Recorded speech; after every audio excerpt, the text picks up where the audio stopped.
Alright, so now you have all your sewing tools and you want to make your masterpiece. But let's hold off for a bit. Let's practice with an easy project and make a pillow.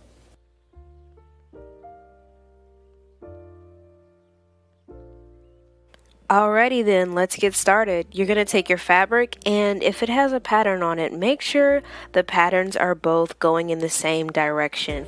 That's very important because you don't want a weird looking pillow. When you're done, make sure you turn your fabric inside out. This is important because we don't want our seams to show after we're done sewing our two pieces of fabric together. Just gonna line everything up and trim whatever I need to from the edge of the fabric.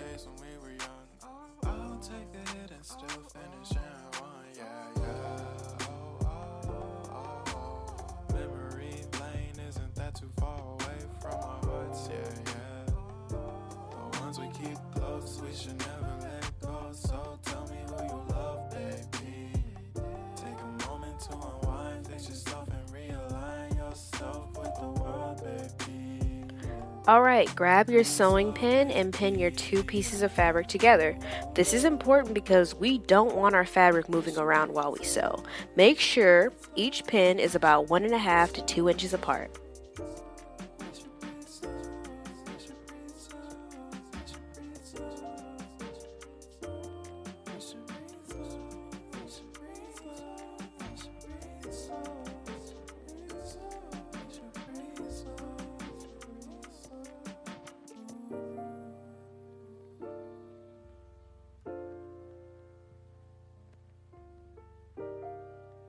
You can sew this by hand, but I'm going to use my machine. And you want to make sure you leave about 1/2 inch of seam allowance. And seam allowance is the space from the end of the fabric to where you're sewing. Be sure to leave about 1 inch or 2 of unsewn edge. This is going to make a little hole so you can pull your fabric inside out. So after you're done sewing all your seams together, pull your fabric inside out.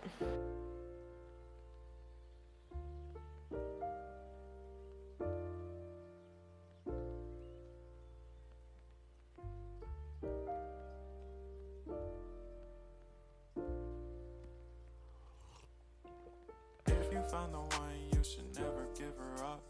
I think it's the way life changes when in love, yeah. I surround my soul with the positivity. That's why I don't worry about the things that I don't see, yeah. These days I don't worry about much. Alright, next, let's lay our fabric down and start ironing everything down. I am going to fold back about 1 inch, and this is where you're going to use your hole and fold back 1 inch of that fabric so that whenever you sew it, it leaves a nice clean edge. Ironing is so important while you're sewing because it just makes sure everything lays down nice and flat so that you don't have any bubbles or any extra fabric popping up.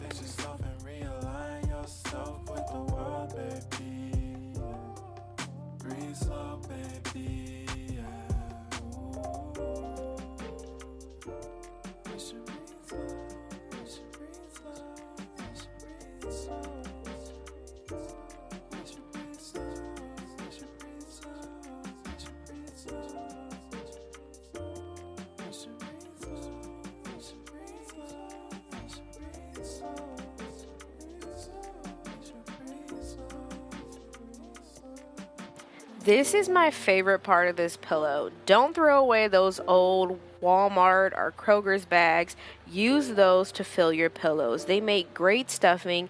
You don't have to go out and buy the expensive stuff. It's a great way to start when you're still learning how to sew.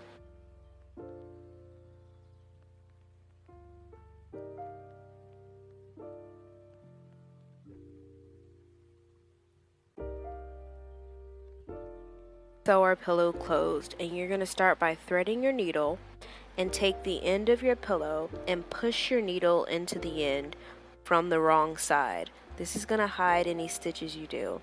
Then you're going to keep going continuous by sewing in from one side of the pillow and then go pull and sew in from the other side. And you're going to keep going in this weaving like motion. And this is going to sew your pillow closed. Another thing you can do is use your machine and sew it closed. That's And now you have a super cute pillow, and you can make this as big or as small as you want it. So this is a great way if you have any fabric scraps around your house or something that you just want to put together and just really spice up your home. I made a huge pink pillow with an old blanket I had, and let me tell you, it is so fun to sit on, and I used a lot of recycled materials. So this is a great way if you have any fabric scraps around your house or something that you just want to put together and just really spice up your home.